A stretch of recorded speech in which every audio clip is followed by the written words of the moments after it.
ओम शांताकारं भुजगशयनं पद्मनाभं सुरेशं विश्वाधारं गगनसदृशं मेघवर्णं शुभांगं लक्ष्मीकान्तं कमलनयनं योगिभिर्ध्यानगम्यं वंदे विष्णुं भवभयहरं सर्वलोकैकनाथं। नमस्कार, स्वागत है आपका आचार्य वाणी में। मैं आचार्य डॉक्टर विक्रमादित्य आपके साथ हूँ। इस वक्त आज हम बात करने जा रहे हैं तुला राशि वालों के लिए, शुक्र प्रधान राशि वालों के लिए। यदि इस समय की हम बात करें तो सबसे बड़ा जो परिवर्तन होने जा रहा है इस मार्च के आरंभ काल में, तो वो आपकी राशि में होने जा रहा है। आमतौर पर बहुत जल्दी जल्दी परिवर्तन करने वाला ग्रह शुक्र माना जाता है, भोग विलास का ग्रह शुक्र माना जाता है, और वो कई दिनों से ऐसी स्थिति में फंसे हुए थे, कभी अस्त सूर्य के बिल्कुल सन्निकट, और वो अपना चमत्कार दिखा नहीं पा रहे थे। अब वो आपकी राशि तुला राशि वालों के लिए चमत्कार दिखाने के लिए एक नई उम्मीद लेकर परिवर्तन की राह पर बहुत तेज तरीके से झंडा लेकर चलने के लिए योग बना रहे हैं। जी हाँ, इतनी उपमाएं हम दे रहे हैं, सत्य में दे रहे हैं कि इसलिए झंडा बुलंद करने के लिए शुक्र अपना चमत्कार दिखाने के लिए आपकी राशि में बहुत ज़बरदस्त तरीके से तैयार हो रहा है। गोचर के दृष्टिकोण से तो बहुत बढ़िया तरीके से तैयार हो रहा है। और सत्य माने शुक्र का संबंध शनि के साथ जब बन जाता है और तुला राशि में बन जाता है तो वो कई प्रकार से वारे न्यारे करने का योग बनाता है। वही योग बनकर तैयार हो गया है। और ऐसे में बड़ी विचित्र स्थिति में एक ग्रहों का योगायोग और साथ में बन रहा है कि इस समय में उन ग्रहों का प्रभाव बड़ा विचित्र स्थिति में ज़्यादा दिखाई दे रहा है। बृहस्पति भाग्य में बैठकर सपोर्ट करने को तैयार है, बैलेंस करने को तैयार है आपकी राशि के दृष्टिकोण से। बस उनका सपोर्ट आपको सही दिशा में लेने की ज़रूरत है। कई बार क्या होता है कि हमारे लिए सब कुछ बहुत अच्छा चल रहा होता है, लेकिन हम समझ नहीं पाते हैं कि हमको उसका लाभ ही नहीं मिल पा रहा होता है। उसका कारण भी होता है कि हमारे बहुत सारे आसपास जो परिकर होते हैं, हमारे साथ जो लोग चल रहे होते हैं, वो हमारे आस्तीन में बहुत सारे सांप बैठे होते हैं, और वो कहीं ना कहीं हमारे लिए कहीं ना कहीं क्षय करने का, काटने का योग लगातार बनाते रहते हैं। वो हमारी तरक्की से प्रसन्न नहीं होते, और कहीं ना कहीं हमारे जीवन में नज़र लग जाती है, कुछ लग जाती है, और वो बड़े परेशान करती है व्यक्ति को। सब कुछ बढ़िया करने के बावजूद भी वो नज़र लगी हुई है कहीं कष्ट देने का योग। ये इन दिनों वो योग भी बना हुआ है कि वो नज़र इत्यादि बलाएं अलाएं बलाएं सब टालने का योग बन गया है। ऐसा सुंदर योग बनकर आ रहा है। एक छोटा सा उपाय आपकी समस्त कष्टों को दूर करने का योग बनाकर तैयार हो रहा है। तो वो कौन से खास उपाय हैं वो भी आपको करने पड़ेंगे। एक और योग बन रहा है ग्रहण का। सूर्य ग्रहण पड़ के चुका है, चंद्र ग्रहण पड़ने को तैयार है, और बहुत सारे लोगों को भयग्रस्त कर रखा है ग्रहण का प्रभाव क्या होगा।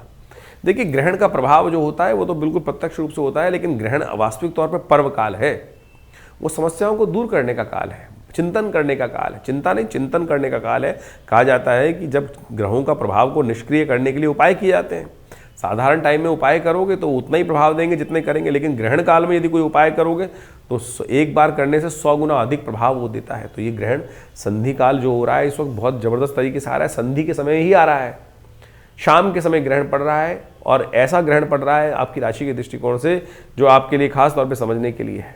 यदि आपने इसका अज्ञानता से समझा तो कहीं ना कहीं व्यर्थ नुकसान करा सकता है ये ग्रहण।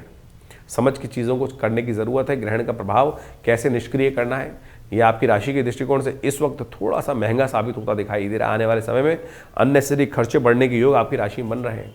तो कहाँ आपको खोलना है हाथ, कहाँ मुट्ठी बंद करनी है, ये सब आप समझ लीजिए, चल लीजिए ज्योतिष के दृष्टिकोण से, तो आपके लिए अच्छा रहेगा। तुला राशि वालों की सबसे पहले हम बात करते हैं 1 मार्च की ग्रह गणना क्या कह रही है।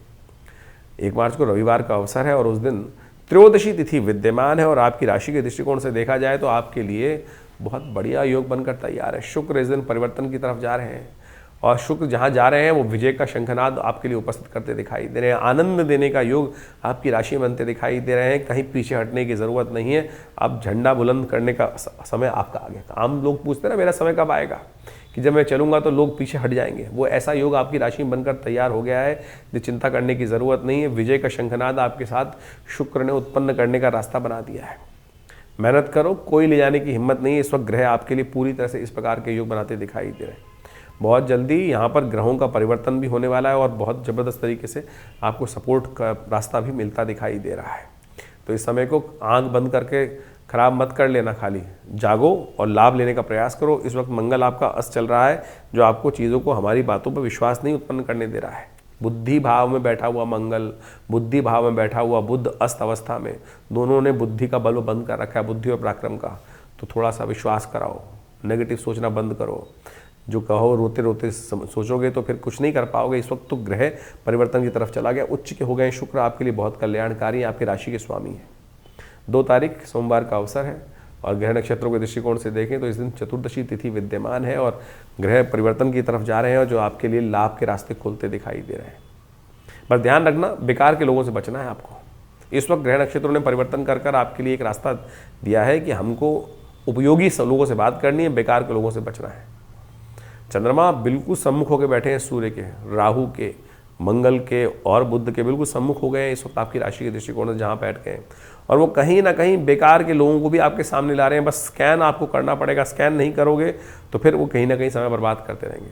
तो इसलिए आप बेकार के लोगों की संगत में टाइम बर्बाद ना करें। इस बात आमतौर पर लोग क्लब चले जाते हैं, शाम के टाइम पे क्लब में बैठेंगे, लोगों से बात करेंगे और वहाँ बड़े फिलेंटर टाइप के लोग, उड़नछू टाइप के लोग मिलते रहते हैं। बस उन उड़नछू टाइप के लोगों से आपको बच के रहना पड़ेगा, इस वक्त ध्यान रखना, नहीं तो पता नहीं क्या क्या लेकर उड़ जाएंगे आपकी राशि के दृष्टिकोण से।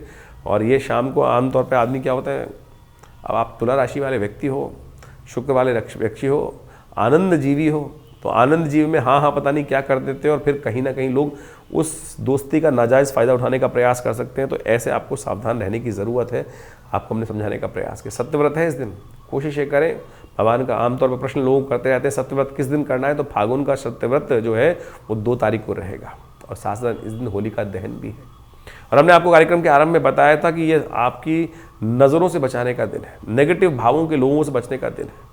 आपके जब काम करते हैं बहुत सारे लोग हमारे दोस्त बनते हैं, साथ में आके बैठ जाते हैं, हमको लगता है हमारा मित्र है, लेकिन वही हमारे लिए कहीं ना कहीं खाई खोद रहा होता है, नज़र लगा रहा होता है, नज़र लगाए बैठा होता है कि व्यक्ति जो है कि कैसे तरक्की कर रहा है, ये बड़ा सुंदर लग रहा है और मैं क्यों नहीं हूँ सुंदर, ऐसा ये हीन भावना मन में चल रही होती है। तो आप समझें वो कहीं ना कहीं स्थितियाँ आपकी ख़राब कर देता है।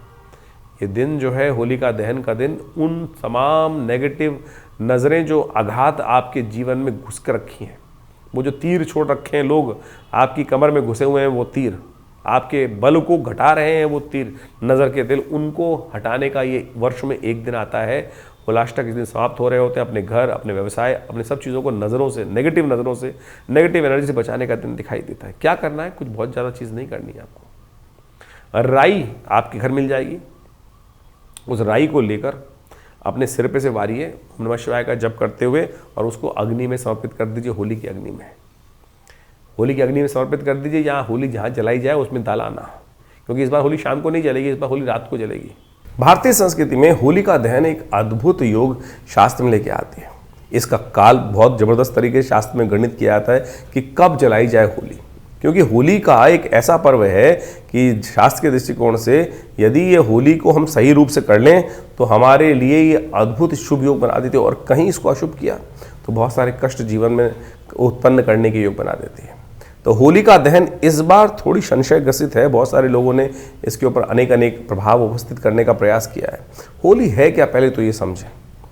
शास्त्र में कहा जाता है कि भक्त प्रहलाद, जो भक्त भगवान के परम भक्त थे और हिरण्यकश्यप के पुत्र थे, तो हिरण्यकश्यप जो अपने आप को स्वयं परमात्मा घोषित कर चुके थे, भगवान विष्णु के विरोधी बन गए थे। कहा जाता है कि विरोधी परमात्मा तो हमेशा कल्याण का मार्ग ही बताते हैं। तो सोचो, उस ऐसे दुष्ट के यहाँ भक्त प्रहलाद पैदा हुए और प्रहलाद जी ने भगवान की अनन्य श्रद्धा के साथ पूरी बाल्यकाल से ही उनकी सुंदर रूप से साधना करी, और साधना करने के बाद घर में ही पिता का विरोध नहीं था, सद्बुद्धि देने का कार्य था। ये परमात्मा के लिए तो सब परमात्मा की संतान ही है। कई बार कोई बच्चा विमुख हो जाता है तो क्या पिता उससे विमुख हो जाते हैं? उसका उद्धार करना ही कहीं ना कहीं परमात्मा का लक्ष्य है। तो उन्होंने देव कृपा से, उन्होंने उनके घर में ही, परमात्मा की कृपा से उनके घर में ही भक्त प्रहलाद उपस्थित हुआ। तो कहा जाता है भक्त प्रहलाद बाल्यकाल से ही भगवान की श्रद्धा करते थे। घटना बहुत बड़ी है और अनेक बार पिता के साथ उनका विवाद भी हुआ। तो ऐसे में कई बार महाराज थे हिरण्यकश्यप, उन्होंने कई बार पुत्र को क्रोध में आकर मृत्यु दंड देने का प्रयास किया। एक दिन होलिका वहाँ उपस्थित होती है और अनेक का कार्य करने के बावजूद भी परमात्मा की कृपा से वो हर बार बच के आ जाते थे। कहा जाता है होलिका जो थी, उन्होंने अपने अपने पिता भाई के समक्ष जाके कहा कि मुझे अग्नि की साक्षात सिद्धि प्राप्त है, मंत्र सिद्धि प्राप्त है, और यदि मैं इसको लेकर अग्नि में बैठ जाती हूँ मैं तो जलूंगी नहीं, ये जल जाएगा। आप सोचो, इतनी पुरानी आदिकाल शास्त्र में कथा थी और कहा जाता है कि वो चोला पहनकर बैठ गई थी। भगवान की कृपा हुई कि भक्त प्रहलाद बच गए और होलिका जल गई। भगवान की कृपा देखिए सुंदर रूप से करे।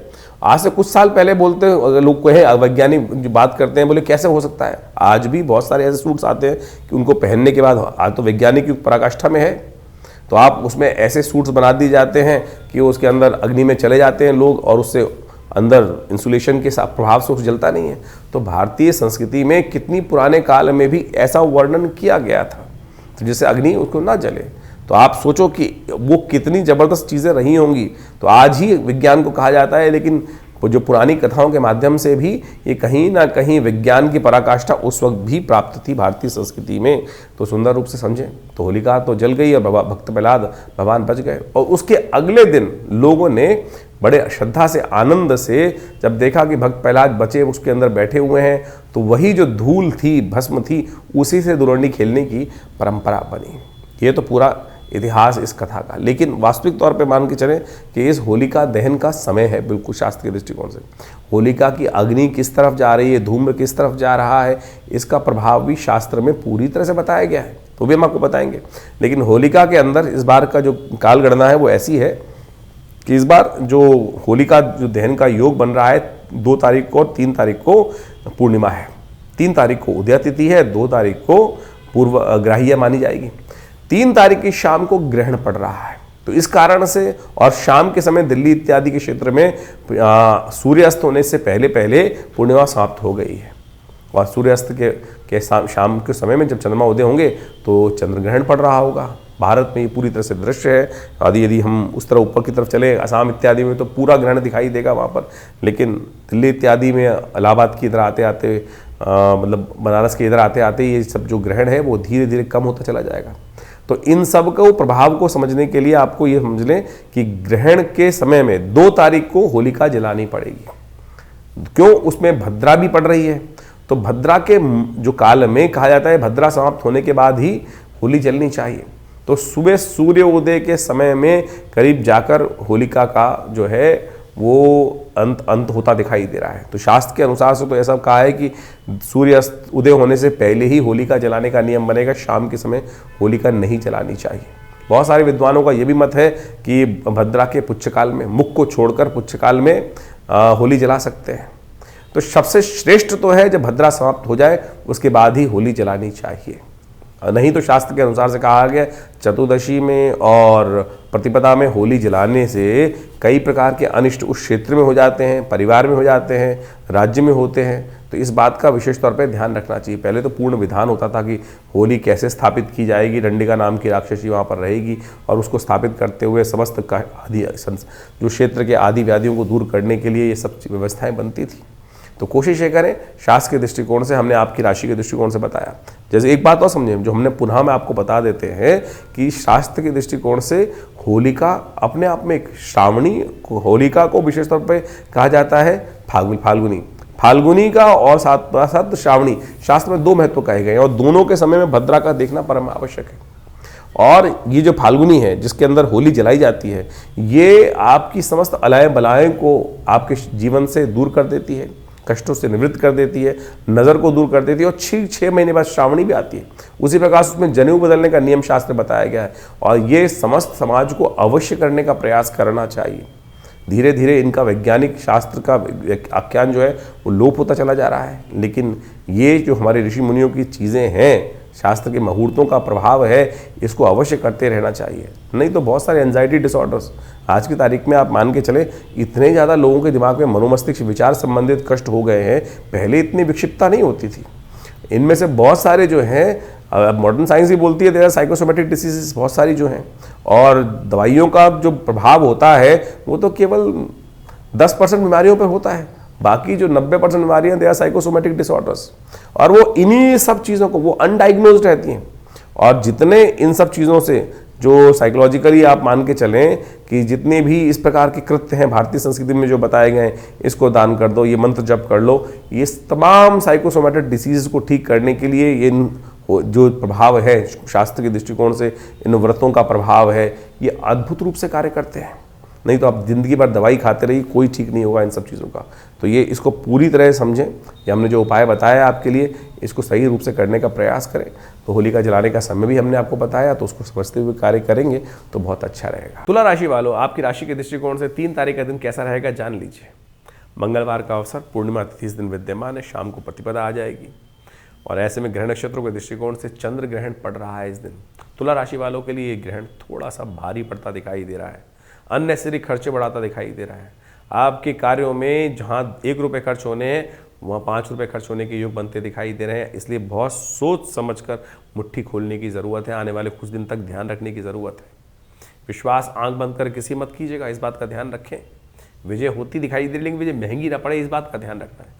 गारंटी तो ग्रह दे रहे हैं कि आपके समय आपके फेवर में जाएगा, लेकिन जब हमें पता चल जाए कि समय हमारे फेवर में है तो फिर हम क्यों व्यर्थ चीज़ों पर अपव्यय करें। जी, अपव्यय का मतलब है अननेसेसरी बेकार खर्चा क्यों करें, ज़्यादा बढ़ाएं, जब चीज़ें हमारे फेवर में ही जाने वाली हैं। आमतौर पर इस संसार में बड़े ऐसे बगुले बैठे हैं कि जो बिल्कुल कहीं ना कहीं चोंच मारने को तैयार रहते हैं और उनको कहीं ना कहीं मन में बहम डराना है व्यक्ति को और फिर लूट लेना है। तो ऐसी स्थिति में ना रहे, आपके ग्रह बिल्कुल तरह सपोर्ट में है, चीज़ें आपके फेवर में जाएंगी। विजय का योग आपके लिए ही, बस बैठकर इंतजार करने का आपको प्रयास करना चाहिए। इस ग्रहण के काल में विशेष रूप से चिंता नहीं, चिंतन करने का प्रयास कीजिए, आपके लिए वो कल्याणकारी रहेगा। आपकी राशि के दृष्टिकोण से इस वक्त आपके लिए जो समस्या का कारण चल रहे हैं वो कई ग्रह चल रहे हैं। बुद्धि भाव में बैठे हुए बुध महाराज, बुद्धि भाव में बैठे हुए आपकी राशि में मंगल महाराज, बुद्धि भाव में बैठे हुए सूर्य और बुद्धि भाव में बैठे हुए पंचम भाव में बैठे हुए राहु महाराज, इन सब ने चंडाल चौकड़ियों के रूप में आपकी राशि में एक गलत प्रकार का योग बना रखा है। क्या किया है, सूर्य ने अस्त कर दिया आपकी राशि के दृष्टिकोण से मंगल को और बुध को, और राहु ने सूर्य को यहाँ कष्ट पहुँचा दिया। समस्त ग्रहों की ये चौकड़ी जो है वो आपके लिए कहीं ना कहीं कष्ट देने के लिए योग बना रही, चंडाल के रूप में ही उपस्थित हो गए ये चारों ग्रहों की युति आपके लिए। तो इस बात को समझ के चलें, क्योंकि गुरु जो जहाँ बृहस्पति राहु आ जाता है वो वैसे ही नेगेटिव योग बन जाता है। तो ऐसे में इसको ठीक करने के लिए आपको इस ग्रहण का उपयोग करना चाहिए। देव योग से ग्रहण काल आया है, नेगेटिव नहीं है, पॉजिटिव समय आपके लिए है, और इसको पॉजिटिव करने के लिए आप इस समय का उपयोग करें। इस ग्रहण काल में जितनी देर भी आपके क्षेत्र में ग्रहण, आप पता नहीं आप दिल्ली में रह रहे हैं, कानपुर में रह रहे हैं, असम में रह रहे हैं, बम्बई में रह रहे हैं, हर जगह अलग अलग टाइम के लिए ग्रहण पड़ रहा है। तो जब ग्रहण शाम को सूर्य उदय चंद्रमा उदय के टाइम पर आरंभ हो तो उस देर में 3 चीज़ें आपको करनी है। ग्रहण आरंभ स्नानम, ग्रहण मध्य यज्ञम, मंत्र स्तवन, ग्रहण के अंत में दान। ध्यान कर लीजिए, आप उसको टाइम को बाइफिकेट करके चीज़ों कर लीजिएगा। आपकी राशि के दृष्टिकोण से इस आपके लिए सबसे अच्छा रहेगा कि थोड़ा जल में थोड़ा इत्र डालकर, सुगंधी डालकर उससे स्नान कीजिए। और उसके बाद क्या करना है, आपको ग्रहण के समय में थोड़ा तिल लेकर नवग्रह शांति महायज्ञ करना है। नवग्रहों के निमित्त थोड़े मंत्रों से यज्ञ कर लीजिए। ओम नमो भगवते वासुदेवाय मंत्र का जप कर लीजिए। भगवती का मंत्र, या देवी सर्वभूतेषु बुद्धि रूपेण संस्थिता नमस्तस्यै नमस्तस्यै नमस्तस्यै नमो नमः, या सर्वमंगल मांगल्ये, इतने सारे मंत्र बता दिए। जिनमें भी आपकी श्रद्धा हो उसके अनुसार से जप अवश्य कर लीजिए। जैसे तो हम विवेकानंद आश्रम में इस दिन सर्व कष्ट निवारण यज्ञ भी कर रहे हैं, तो उसमें भी आप चाहें तो सम्मिलित हो सकते हैं और आप उसको भी देख भी सकते हैं हमारे चैनल पर जाकर। आप सब उस दिन रहेंगे साथ में, भगवान का स्तवन करेंगे। और ग्रहण के अंत में आप ध्यान रखिएगा, सतनाजे का दान अवश्य कीजिएगा। ये आपकी सब अलाएँ बलाएँ समस्त चीज़ों को घेर कर हटा कर ले जाएगा। गौशाला भिजवा दीजिएगा। आपकी राशि का संबंध तो विशेष तौर पर गौशाला में ही है, वहीं भिजवा दीजिए, तो आपके बहुत समस्त कष्टों को निवारण कर ये समय आपके लिए बहुत बढ़िया योग बना देगा। इसको अवश्य लाभ लेने का प्रयास कीजिए। देखिए, 3 तारीख को चंद्र ग्रहण पड़ रहा है और ये चंद्र ग्रहण जो है वो विशेष तौर पर खग्रास चंद्र ग्रहण है और इस चंद्र ग्रहण का प्रभाव बहुत ज़बरदस्त तरीके से पड़ने वाला है पूरे विश्व पे। ये फागुन मास की पूर्णिमा पर जो चंद्र ग्रहण पड़ रहा है, ये विशेष तौर पर इसका प्रभाव बहुत ज़बरदस्त रहने वाला है। इस समय में देखिए ग्रहों की स्थिति ऐसी है कि 4 ग्रह एक साथ होकर विराजमान है और चंद्रमा और केतु के साथ जिस प्रकार की युति बनी हुई है, तो चंद्रमा और केतु की युति भी जिस प्रकार से बनी हुई है वो आपको अच्छे से समझ लेना चाहिए। ये कहीं ना कहीं ग्रहण का प्रभाव बहुत ही विचित्र पूरे विश्व में पड़ता दिखाई दे रहा है और ऐसे में ग्रहण काल के अनुसार आप समझ लें, ये ग्रहण एक तरह से पर्व काल माना जाता है। ये ग्रहण आमतौर पे इसके इफेक्ट जो हैं वो नेगेटिव माने जाते हैं। इफेक्ट किसी के लिए शुभ, किसी के लिए नेगेटिव, क्योंकि खगोलीय घटना है और उस खगोलीय घटना के लिए ऐसा हो ही नहीं सकता कि सबके लिए अशुभ पड़ रहा हो। किसी के लिए शुभ रहेगा, किसी के लिए अशुभ रहेगा। तो आपकी राशि के दृष्टिकोण से उस प्रभाव को आपने समझ लिया है, लेकिन आप ये समझें इस ग्रहण काल को भारतीय संस्कृति में कहीं बहुत सारे लोग डराने की बात सोच लेते हैं कि नेगेटिव नहीं है। ये ग्रहण का प्रभाव जो है उसको पर्व काल के तौर पे जाना जाता है। अब ग्रहण जहां पड़ रहा होगा, जहां दृश्य होगा, वहीं उसका प्रभाव होगा। वैसे ये ग्रहण का जो आरंभ काल है वो विशेष तौर पे समझ लें, चंद्र ग्रहण का आरंभ काल जो हो रहा है वो हो रहा है करीब करीब भारतीय स्टैंडर्ड टाइम के अनुसार से माने दोपहर को 3:20 पर ये ग्रहण लगेगा और ये करीब करीब चलेगा 6:47 तक। अब हर क्षेत्र के अंदर ये अलग अलग समय पर ग्रहण लगता दिखाई दे रहा है। यदि भारत के दृष्टिकोण से यदि हम देखें तो इस ग्रहण का अलग अलग काल है। जैसे दिल्ली के अंदर ये ग्रहण बहुत थोड़ी अवधि के लिए लगता दिखाई दे रहा है। दिल्ली में ये जो ग्रहण लगेगा वो आरंभ होगा करीब करीब, वैसे तो जैसे हमने टाइम बताया आपको 3:20 पे तो भारत में पड़ना शुरू, उससे पहले शुरू हो जाएगा, पृथ्वी पड़ना शुरू हो जाएगा। लेकिन दिल्ली के अंदर जो चंद्र उदय हो रहा है, ग्रस्त उदय हो रहा है चंद्रमा, उसी टाइम से उसका प्रभाव माना जाएगा। यानी 6:23 से आरंभ होकर करीब करीब 6:47 तक रहेगा। टोटल 24 मिनट का ग्रहण दिल्ली में पर्व काल है, ग्रहण का मुख्य काल है। सूतक उससे करीब करीब 10 घंटे पहले लग जाएगा, तो 10 घंटे पहले सूतक ग्रहण से लग जाएगा। तो दिल्ली में जो सूतक आरंभ हुआ चाहता है कि शाम के 6:23 से 10 घंटे पहले, तो यानी 8:23 के आसपास दिल्ली में ये सूतक काल लगता दिखाई देगा। जहां दिल्ली, और बहुत सारे लोग ये भ्रांति में फंस जाते हैं कि आकाश में तो लग गया, अरे जहां बारिश होगी वहीं उसका प्रभाव होगा। ऐसा नहीं होगा कि बारिश कहीं और हो रही है और उसका प्रभाव हो, अमेरिका में बारिश हो रही है, दिल्ली में उसका प्रभाव नहीं दिखाई देगा। तो ग्रहण जहां पड़ रहा है वहीं उसका प्रभाव है। अगर ग्रहण नहीं पड़ रहा है तो वो पर्वकाल नहीं माना जाएगा। बहुत सारे लोगों ने इस बात को भ्रांति उत्पन्न करने के लिए इस बात को, वहीं उसका पुण्य काल है, क्योंकि कहा जाता है कि इन संधि कालों में जो कुछ हम कर्म करते हैं उसका कई गुना अधिक, जैसे हम मंत्र जप करते हैं, मंत्र जप करने के समय में शास्त्र में कहा गया है कि जितना मंत्र जप करोगे उसका उतना प्रभाव होगा। लेकिन यदि संधि कालों में, इन ग्रहण इत्यादि कालों में जब उस मंत्र जप करें तो 100 गुना अधिक प्रभाव उस मंत्र जप का, उस पुण्य कार्य का हो जाता है। तो पर्व काल, इसीलिए इसको पर्व कहा गया कि साधना का काल है। साधना करोगे, मंत्र जप करोगे, कष्टों को दूर करने के लिए जो कुछ भी उपाय करोगे, अच्छा करोगे तो उसका 100 गुना पर अधिक प्रभाव, खराब करोगे, अशुभ कर्म करोगे तो उसका भी अत्यधिक नेगेटिव प्रभाव पड़ता है। आप समझें कि संधि काल हमारे यहाँ जितने भी हैं, चाहे संध्या काल है, प्रदोष काल, शाम का समय संध्या काल, सुबह का सूर्योदय का काल, शाम का सूर्यास्त का काल जो संध्या काल बोला जाता है, प्रदोष संध्या का काल, ये सब के सब, ये ग्रहण इत्यादि काल, पूर्णिमा, अमावस्या, ये सब संधि काल के अंतर्गत माने गए हैं। और ये कार्य जो है, कहा जाता है कि इन कालों के अंदर विशेष तौर पर शुभ कर्म करने का प्रयास करना चाहिए, अशुभ कर्म नहीं करना चाहिए। अशुभ कर्म करते हैं तो उसका प्रभाव शास्त्र के अंदर बड़ा नेगेटिव बताया गया है। बहुत दिन पहले मैं टीवी पे डिबेट पे था, किसी व्यक्ति ने कहा कि आप कहते हैं ग्रहण काल में कुछ शुभ कार्य करना चाहिए, और उस व्यक्ति ने ऐसा प्रश्न किया कि बोला ग्रहण काल में जो है उस खुराफाती व्यक्ति होगा। उसने, मुझे बहुत साल पहले की बात है, शायद 20 से 25 साल पहले की बात होगी, उसने टीवी पर हमसे प्रश्न किया कि हम ग्रहण काल में कामरत क्रियाएं क्यों नहीं कर सकते हैं। मैंने कहा आपने प्रश्न किया है, शास्त्र में आपसे पहले बहुत सारे लोग कर भी चुके हैं, आप तो प्रश्न आज कर रहे हो। रावण की उत्पत्ति, रावण क्यों बना? क्योंकि उसकी उत्पत्ति ही गलत हुई थी कि किसी के साथ जिस प्रकार से जबरदस्ती उन्होंने ऋषि के साथ संबंध, उस समय ऋषि ने मना किया कि ये संबंध बनाने के लिए काल ठीक नहीं है, संधि काल है, ये संध्या का काल है इस समय में। लेकिन उस समय कामरत कहा जाता है कि ऋषि को किया उन्होंने जब किसी ने, और उसी के कारण से रावण की उत्पत्ति हुई। तो इस बात को अच्छे से समझें कि आप जो खुराफात मन में, दिमाग नेगेटिव बात लोगों के मन में उठती है, उससे पहले भारतीय संस्कृति में उन समस्त चीज़ों को शोध करके उत्पन्न कर दिया गया है, चीज़ें कर दी गई हैं। इसीलिए इसको पर्वकाल माना गया कि आध्यात्मिक कार्य करने का प्रयास करना चाहिए। आज बहुत सारे लोग नहीं मानते हैं, और ऐसा समझें कि इसके अंदर परम वैज्ञानिक उसके विश्लेषण भी शास्त्र के अंदर उपस्थित हैं।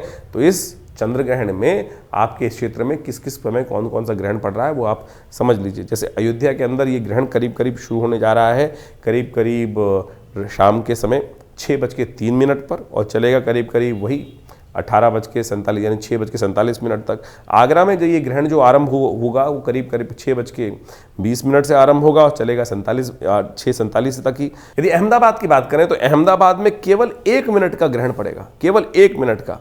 गुजरात के अहमदाबाद में केवल 1 मिनट का ग्रहण दिखाई देने वाला है। ये बहुत आंशिक ग्रहण होगा, करीब करीब 6:46 से शुरू होगा और 6:47 पर ख़त्म हो जाएगा। वहीं अमृतसर की बात करें तो करीब करीब ये ग्रहण जो आरंभ हो रहा है वो 6:32 से आरंभ हो रहा है, 6:47 पर ख़त्म हो रहा है। वहीं चंडीगढ़ की बात करें तो करीब करीब 6:25 से ग्रहण आरंभ होकर करीब करीब 6:47 पर ख़त्म होगा। चेन्नई के अंदर यानी उधर साउथ के अंदर बात करें तो करीब 6:18 से ग्रहण आरंभ होकर 6:47 तक रहेगा। यूपी के अंदर बहुत सारे क्षेत्र में यदि देखें तो अलग अलग टाइम है उन सब के, वो हमने आपको बता ही दिए हैं। ग्वालियर में करीब 6:20 से आरंभ होकर करीब 6:47 तक रहेगा। जयपुर के अंदर ये ग्रहण करीब आरंभ होगा, करीब 16 मिनट का ग्रहण है वहाँ पर। 6:31 से आरंभ होकर 6:47 तक रहेगा। वहीं लखनऊ की यदि हम बात करें तो 6:10 से ग्रहण आरंभ होकर 6:47 तक रहेगा। तो इस प्रकार से आपके क्षेत्रों में विभिन्न समय जगहों पर ये ग्रहण का काल कैसा है, किस समय रहने वाला है, इसको समझ सकते हैं आप। उसके अनुसार से कार्य करने का प्रयास कीजिए। और इस ग्रहण काल में जैसा हमारे यहाँ कहा गया है, गर्भधारी जो स्त्रियाँ हैं, इनको गर्भ है, उनको बड़ा सावधान रहना चाहिए। ग्रहण की छाया नहीं पड़नी चाहिए। ग्रहण की छाया पड़ने से अंगभंग की शिकायत, बहुत सारी प्रकार की शारीरिक तौर पर विकृति की शिकायत हो जाती है। तो ऐसे में कहा जाता है कि उस ग्रहण काल की छाया से दूर रहना चाहिए। किसी जो ओट वाली जगह है वहीं रहना चाहिए, बाहर भ्रमण नहीं करना चाहिए। तो इससे कहीं ना कहीं शास्त्र के दृष्टिकोण से बहुत सारे लोग हैं बोले नहीं प्रभाव पड़ता है, तो आप शास्त्र की आज्ञा को मानने का प्रयास करेंगे तो अच्छा रहेगा। आपके बुजुर्गों ने, आपके अनुभवी ऋषि मुनियों ने उस पर बहुत शोध करके इस बातों को उपस्थित किया है कि बहुत सारे लोग ऐसे हो जाते हैं और ऐसी घटनाएं बहुत घटती हैं। ग्रहण के काल में सो जाते हैं बहुत सारे लोग, और कई बार हमने देखा कि कई लोग जो मतान्ध हैं इस प्रकार की बात करते हैं, कुछ नहीं सब सो। और जब शरीर में बालक के जो संतति उत्पन्न गर्भ में है उस पर नेगेटिव प्रभाव पड़ता है, फिर कोई मानने को तैयार नहीं होता है। हमने बहुत सारे, एक नहीं, प्रैक्टिकल शोध करके देखा है। ऐसे बहुत सारे केसेस हैं जिनको हमने स्वयं देखा, ऐसा प्रभाव हुआ है, और वो ग्रहण काल के कारण ही, छाया के कारण ही, नेगेटिव समय के कारण से उसका प्रभाव पड़ता है। तो कोशिश ये करें आप इस समय में, ग्रहण के काल में कहा जाता है कि ग्रहण के आरंभ, जब ग्रहण आरंभ हो तब उस समय स्नान कर लेना चाहिए। ग्रहण के आरंभ में आप देखें समस्त तीर्थ स्थलों पर स्नान इत्यादि की परंपरा रहती है। और ग्रहण काल में मंत्र जप, जितने भी आपके मंत्र हैं, कहा जाता है कि ग्रहण काल में यदि मंत्र जप ना किया जाए तो जो आपके सिद्ध मंत्र हैं वो भी सो जाते हैं, और उसके बाद फिर दोबारा आपको उन मंत्रों को जागृत करने के लिए पूरी विधि, जैसे आपने किसी मंत्र को, गुरु से दीक्षित मंत्र है आपका, और उस ग्रहण काल में उस मंत्र को मानसिक तौर पर आपने जप नहीं किया तो वो खत्म हो जाएगा, उसका पूरा प्रभाव ही शून्य हो जाएगा।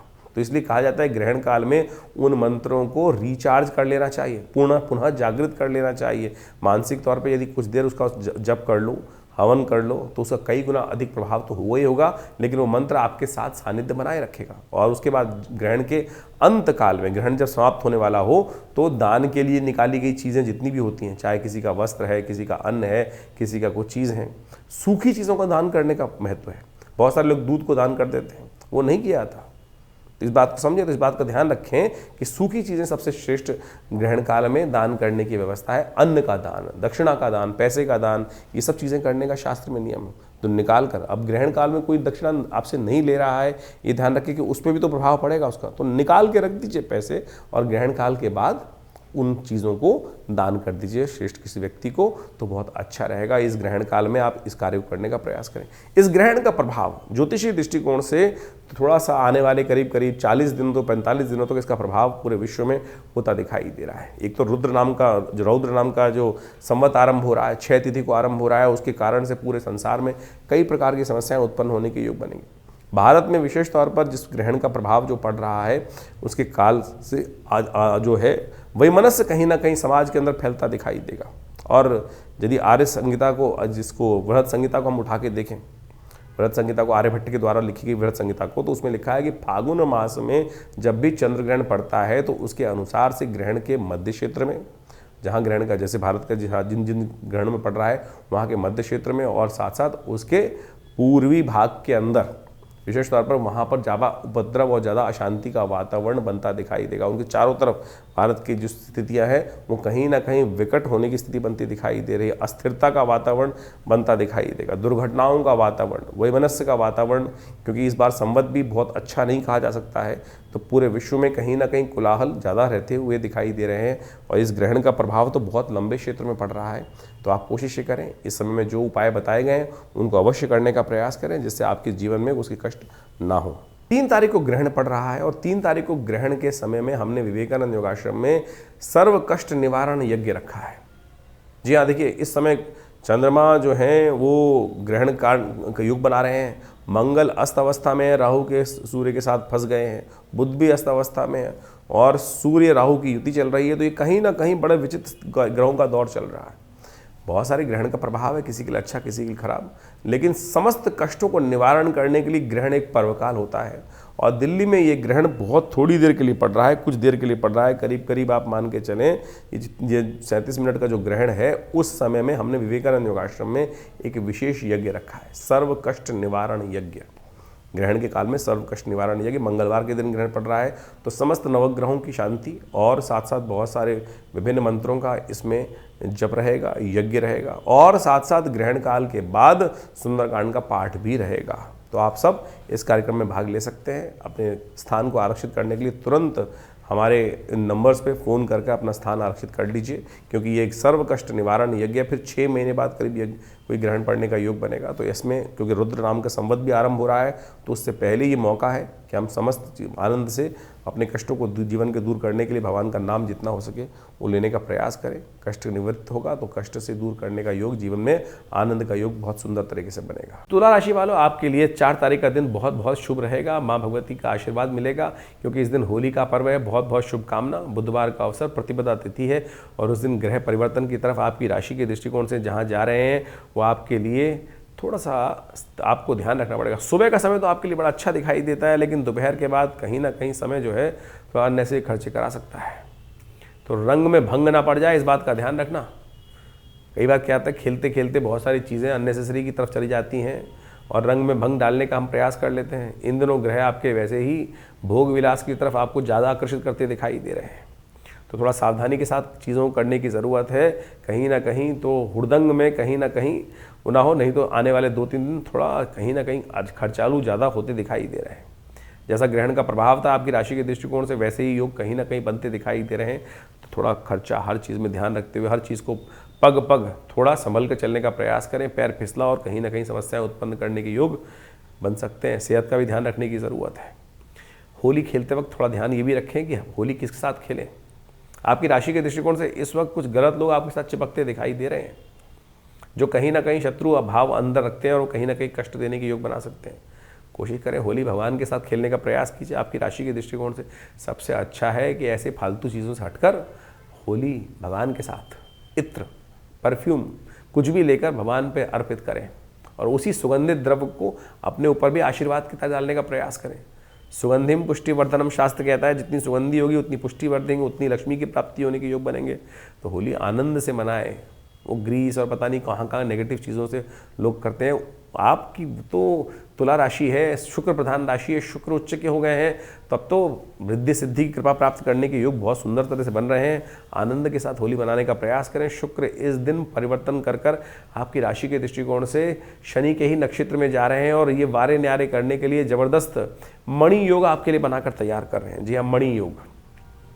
शुक्र के साथ सूर्य का जो शनि का संबंध स्थापित होकर बैठ गया, ये आपके लिए बहुत कल्याणकारी योग बनाकर तैयार कर रहा है और इसका पूर्ण लाभ आपको आने वाले 35 दिनों में बहुत ज़बरदस्त तरीके से देखने को मिल सकता है। चैत्र मास की प्रतिपदा, कृष्ण पक्ष की प्रतिपदा के दिन होली मनाई जाती है, खेलने वाली होली, रंग जिसको कहा जाता है। आज रंग है, तो वास्तविक तौर पर इस दिन होली रंग के रूप में मनाई जाती है। कारण क्या था? भक्त प्रहलाद बच गए थे, होलिका जल गई थी। जो ये असंभव कार्य हुआ, सोचो, उस होलिका को सिद्धि थी कि अग्नि में उसको जला नहीं सकता, लेकिन जा पर कृपा राम की हुई, ता पर कृपा करें सब कोई। सोचें, भगवान की कृपा से, भगवान की कृपा से असंभव भी संभव हो गया। वहाँ पर होलिका जल गई और उसकी अग्नि के बीच में जो प्रहलाद भक्त बैठे हुए थे वो बाल भी माँ का ना हुआ। परमात्मा की कृपा, भगवान पर श्रद्धा, इतनी ज़बरदस्त तरीके की श्रद्धा कैसे उत्पन्न हो, वही उससे हर्षोल्लास से लोगों ने होली मनाई। जब होली जलाई जाती है उसके अगले दिन आमतौर पर ये पर्व मनाया जाता है। तो इस बार होली की थोड़ी सी द्वंद्वात्मक स्थिति की, क्योंकि ग्रहण भी पड़ रहा था और साथ में तो एक दिन बीच में गैप करने के बाद, एक दिन का बीच में अवकाश के बाद होली को जलाने की व्यवस्था बनाई गई है। उसी धूल से लोगों ने होली खेली थी, उसी धूल से। कहा जाता है उस वक्त तो रंग की व्यवस्था क्या मतलब थी।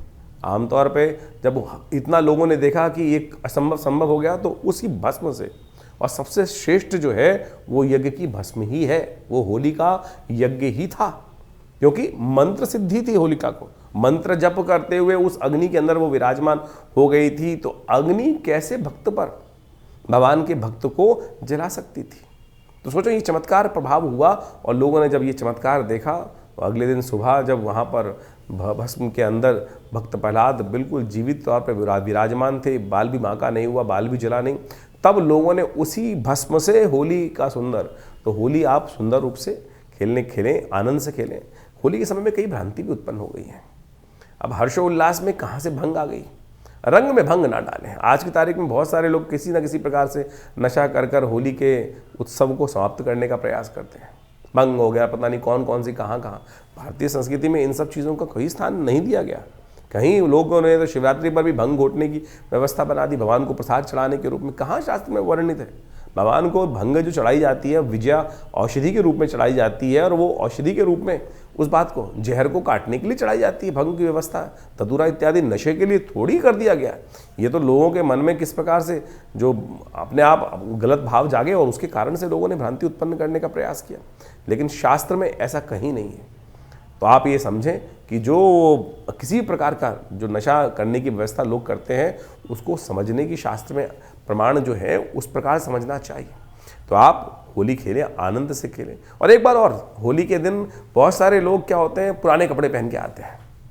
अरे नई कपड़े सब समृद्धि का प्रतीक है। फटे हुए कपड़े पहनकर, पुराने कपड़े पहनकर कपड़े खराब हो जाएंगे। अरे एक कपड़ा ही तो है।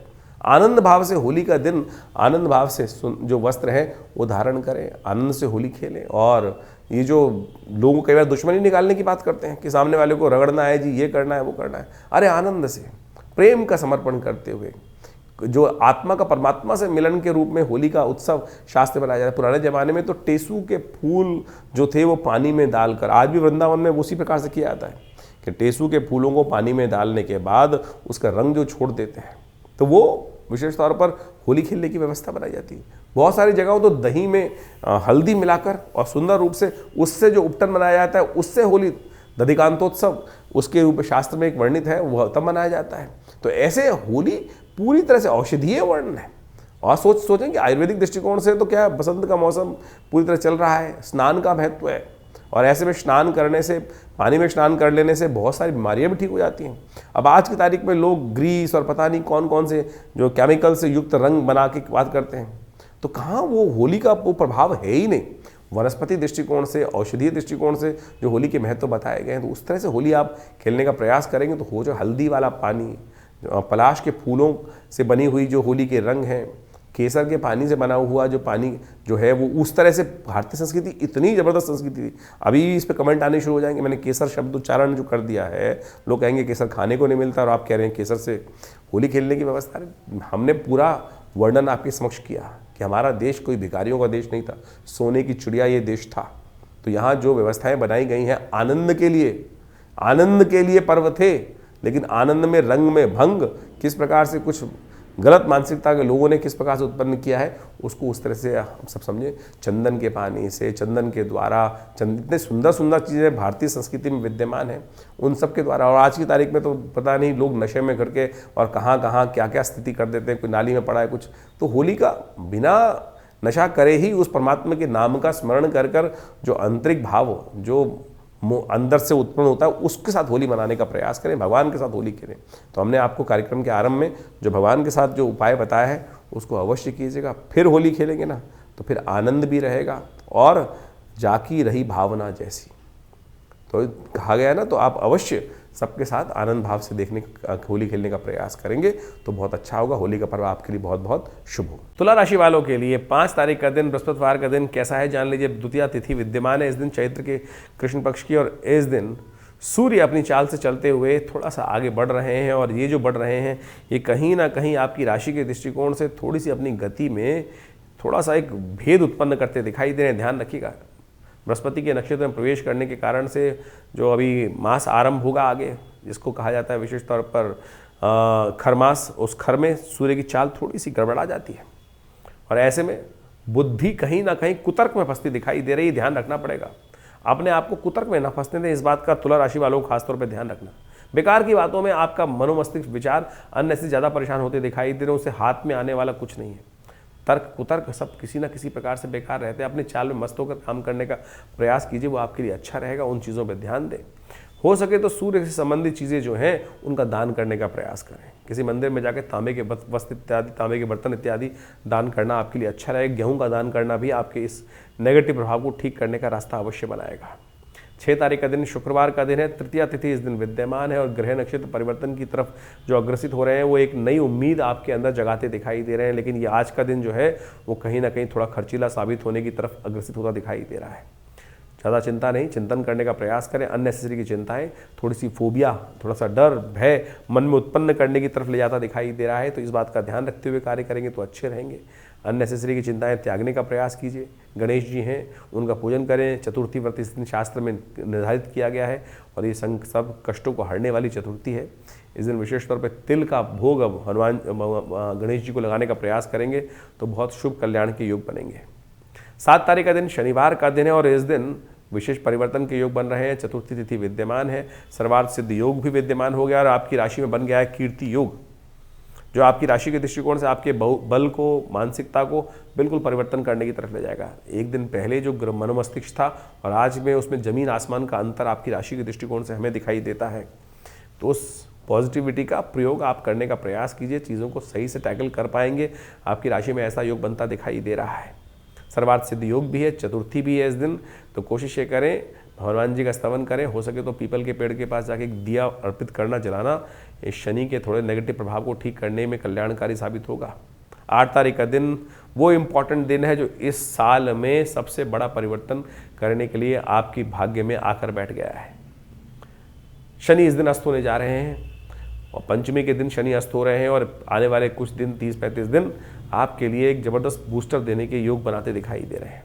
शुक्र के साथ शनि का संबंध हो चुका है और शुक्र इस दिन बहुत बढ़िया तरीके में स्थिति में आकर आपके लिए विजय का शंखनाद करने के सुंदर योग बनाकर तैयार कर रहे हैं। लेकिन इस वक्त समस्या कहीं और भी है।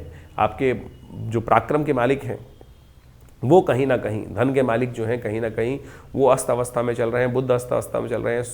शनि राहु के साथ सूर्य का योग, चतुर्ग्रही योग जो बना हुआ है वो कहीं ना कहीं कष्टकारी है और बुद्धि भाव में ये सब चौकड़ी लगाकर आपकी बुद्धि को, मानसिकता को उतनी ताकत नहीं दे पा रहे हैं जितना ये ग्रह दिखा रहे हैं अंतर तौर पे।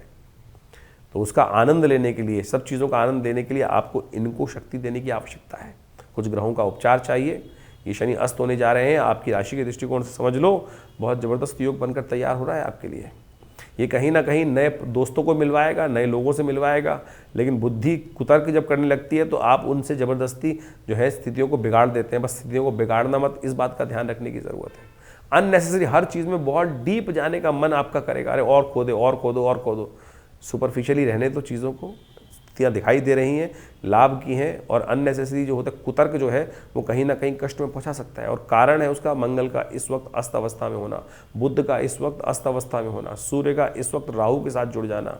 ये चौकड़ी जो है वो बुद्धि भाव में बैठकर ये सब स्थिति उत्पन्न करती दिखाई दे रही है। इससे बचने के लिए कुछ खास उपाय शास्त्र में वर्णित है, वो करके रखोगे तो ये 30-35 दिन लाभ मिल जाएगा। देखिए शनि तो अस्त हो गए, अब उन्होंने तो अपना प्रभाव कर दिया आपके जीवन में, जो भी जिस क्षेत्र में हमने आपको समझाया है। लेकिन एक बात ध्यान रखना, बाकी सारे ग्रह भी इस वक्त शनि के अस्त होने के साथ साथ मंगल भी अस्त चल रहे हैं, सूर्य जो भी साथ में राहु के साथ फंसे हुए हैं।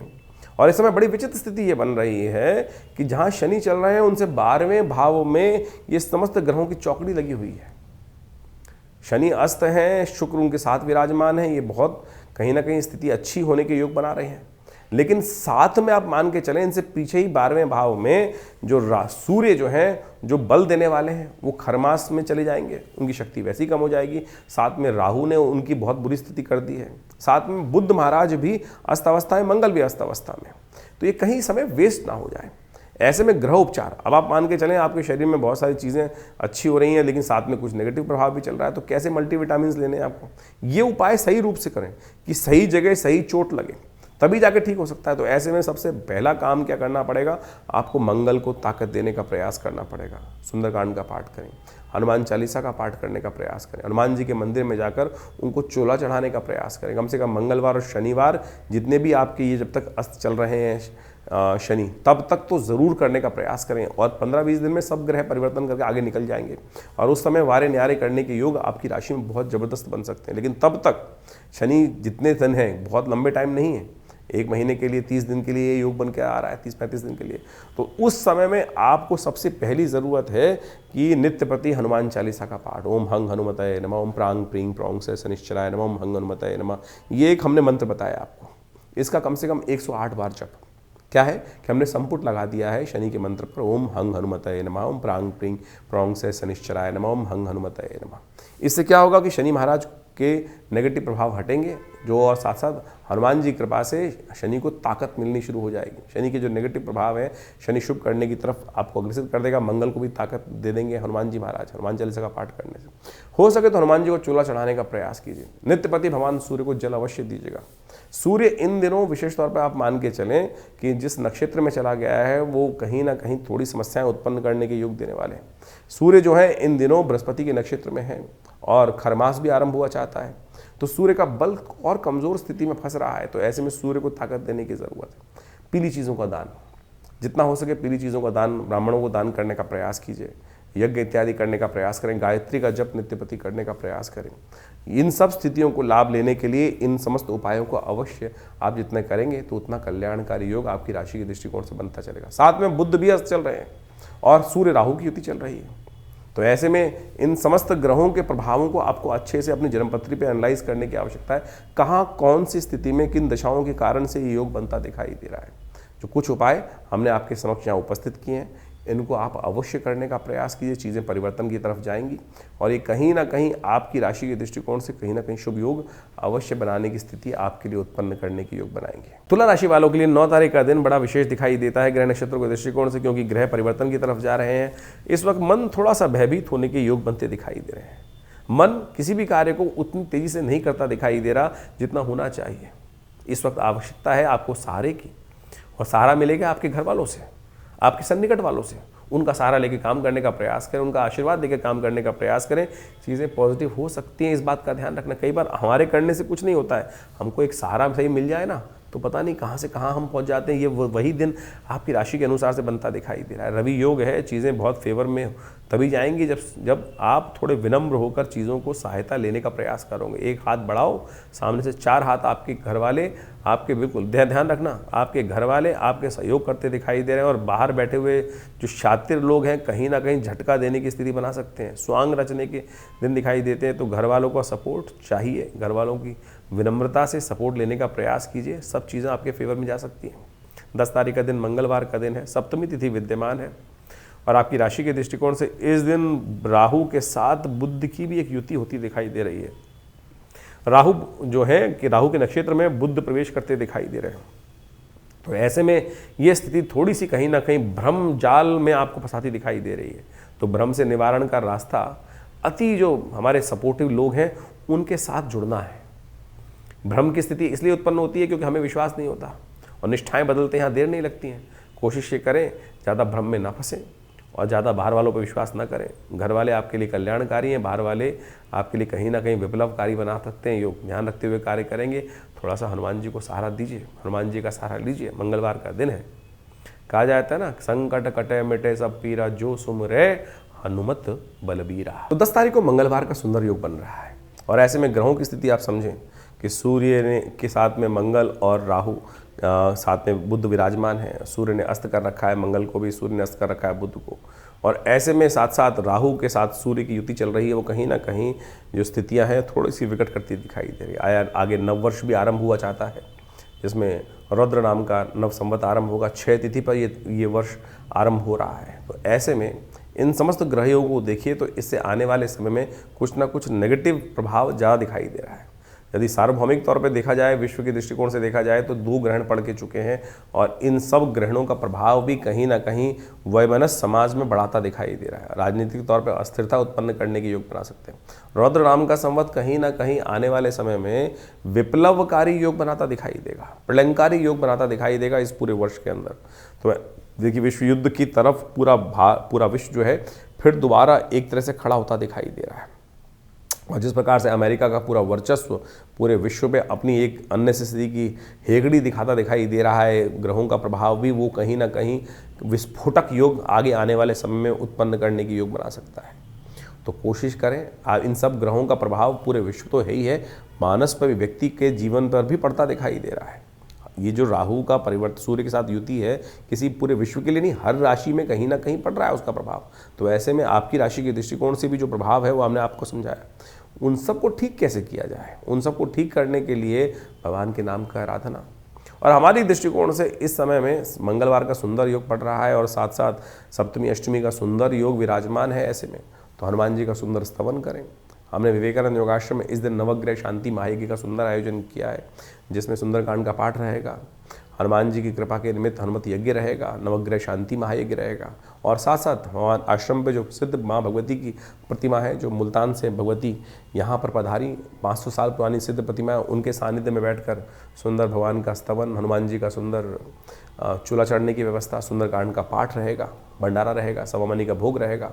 तो आप सब इस कार्यक्रम में सम्मिलित हों। शाम को 6 बजे से लेकर करीब रात्रि में 10 बजे तक ये कार्यक्रम है और यहाँ कोई फीस नहीं ली जाती। बहुत सारे लोग इस बात पे फंस जाते हैं कि आश्रम में कोई फीस बैठने के लिए, अरे कोई सब भगवान की कृपा से आप आइए, माँ भगवती के सानिध्य में दिव्य प्रतिमा आपके समक्ष दिखाई दे रही है, उनका सर दर्शन करें और माँ भगवती का दर्शन करके इस तपस्थली में, यज्ञ स्थली में, जहाँ पिछले करीब 60 सालों से नित्य 8 घंटे यज्ञ होता है, माँ भगवती की कृपा से समस्त कष्ट दूर होंगे, जीवन में कल्याण का योग बनेगा। धन्यवाद, नमस्कार। इस मार्च के आरंभ काल में इस बार कई ग्रहों का अद्भुत योगा योग बना, आपने देखा अभी, और उसके अंदर ऐसे दिव्य भी योग बने कि जिसमें छोटे छोटे उपाय कर कर आप अपने बहुत सारे जीवन के कष्टों को दूर कर सकते हैं। ग्रहण, चंद्र ग्रहण पड़ रहा है, अभी कुछ दिन पहले सूर्य ग्रहण पड़ा और पूरे विश्व में उसका प्रभाव देखने को मिल ही रहा है। जिस प्रकार से अशांति का वातावरण बन रहा है और दूसरा ग्रह चंद्र ग्रहण पड़ रहा है, और ये समस्त ग्रहण जो है आने वाले कुछ दिनों में, क्योंकि अगला नव संवत भी आरंभ होने जा रहा है, रौद्र नाम का संवत है, 6 तिथि में ये वर्ष आरंभ हुआ चाहता है, नव वर्ष जो है नव संवत, तो ये कहीं ना कहीं इसका व्यापक प्रभाव पूरे विश्व में होता दिखाई दे रहा है। 6 तिथि से रुद्र नाम का संवत आरंभ होगा तो उसका प्रभाव पूरे विश्व में अशांति का वातावरण बनता दिखाई देगा। विश्व युद्ध का पूरा सामंजस्य स्थापित होकर ग्रहों ने योगा योग जिस प्रकार का बनाया है वो सामने उपस्थित है। शनि अपने पूर्ण रुद्र रूप में आने वाले हैं अभी कुछ दिन में, अभी तो अस्थावस्था में हो गए हैं। ये अस्थावस्था में होने के बाद कहीं ना कहीं कई राशियों पर उसका प्रभाव अलग अलग प्रकार का होगा। आपने अपनी राशि का प्रभाव समझा भी, तो आप कोशिश ये करें इन दिव्य दिनों में जो जो उपाय जब जब बनते हैं, चाहे वो होली पर, चाहे वो ग्रहण के टाइम पर, यदि और या शनि के अस्त होने के प्रभाव के अनुसार से आप अवश्य करने का प्रयास करें। भारतीय संस्कृति में इन समस्त गणनाओं को समझने का बहुत सुंदर जो कृत्य किया गया है, जिसके द्वारा ज्योतिष विज्ञान के माध्यम से इन ग्रह गणनाओं, काल गणनाओं को समझने का रास्ता बनाया गया है। ये वास्तविक तौर पर माने ये जीवन में चमत्कार उपस्थित करता है।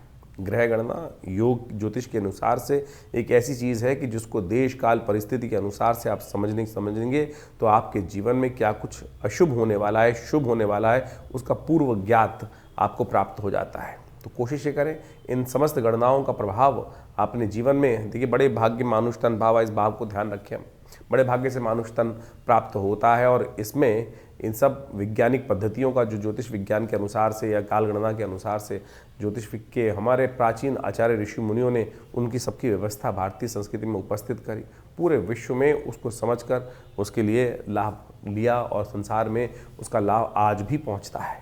तो कोशिश ये करें। विडंबनाओं में तो इस संसार में अनेक प्रकार से लोग डालने का प्रयास करते हैं। ये समय जो है आज बहुत सारे लोग पाश्चात्य संस्कृति में या कुछ कम्युनिस्ट टाइप के लोग इस प्रकार के मनोमस्तिष्क पे जो है द्वंद्व उत्पन्न करने का प्रयास करते हैं। इन सबका कोई प्रभाव नहीं है। देखिए संस्कृति का जो एक किसी के व्यक्ति का भाग्योदय काल है, किसी संस्कृति का भाग्योदय काल है, किसी का क्षय काल है, तो ये संसार में सभी चलता रहता है। और इस बात से बहुत सारे लोग आज जिनका समय अच्छा चल रहा होता है कई बार उदासीन भाव के हो जाते हैं, अरे कुछ नहीं होता सब। ज्योतिष काल गणना एक ऐसी परिष्कृत पद्धति है जिसकी गणनाएं आज भी किसी मॉडर्न कंप्यूटर के बराबर ही आपको प्राप्त होती हैं। और अनादिकाल से उस व्यवस्था को समझाने की बात शास्त्र में बताई गई है, समझी गई है। कैसे कब ग्रहण पड़ने वाला है, कब ग्रहों का परिवर्तन होने वाला है, कब वो ग्रह आकाश से लोप हो जाएगा, कब वो दिखाई देगा, कब वो नहीं दिखाई देगा। आज तो लोग कह देते हैं कि ऋषियों ने केवल देखकर, आकाश में देखकर, आकाश मंडल में देखकर, इन नेत्र मात्रों से ही अनुभव के माध्यम से प्रत्यक्ष देखने के बाद किया। अरे आज देख लो भाई, आज की तारीख में भी कुछ दिन पहले एक टीवी डिबेट पे बहुत सारे लोग बैठे हुए थे हमारे साथ। उनमें से कुछ तो ऐसे बहरूपिये थे कि कार्यक्रम शुरू होने से पहले टीवी पे बैठने के लिए अपनी अंगूठियाँ तक उतार के आ जाते हैं और टीवी पर बैठकर लगातार अनर्गल प्रलाप करने का प्रयास करते हैं, लोगों को भ्रांति उत्पन्न करने का प्रयास करते हैं। तो आप कोशिश ये करें, हमारे अपने पूर्वज ज्योतिष विज्ञान के जो भी कार्य उन्होंने किए, हमारे पूर्वजों ने, वो हमारे कल्याण के लिए किए हैं।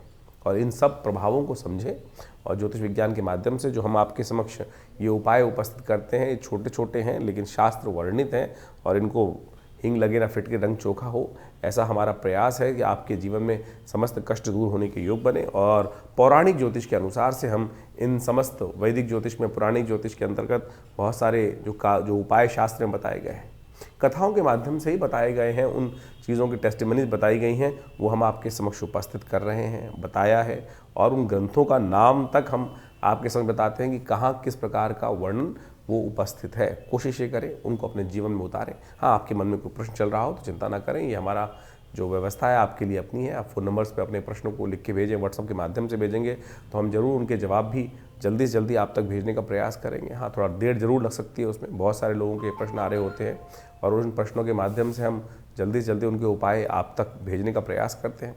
और जो लोग मिलना चाहते हैं वो आश्रम पे आ सकते हैं। समय समय पर बहुत सारे कार्यक्रम आश्रम पे चलते ही हैं और उन सब कार्यक्रम में आकर आप आश्रम पे पधारिए। दिल्ली में विवेकानंद योग आश्रम में आपके बहुत सारे प्रश्नों का निदान भी होगा और साथ साथ माँ भगवती की कृपा से, जो भगवती का श्री विग्रह आश्रम पे विराजमान है, उनकी कृपा से आपके कष्ट भी दूर होंगे। धन्यवाद, नमस्कार।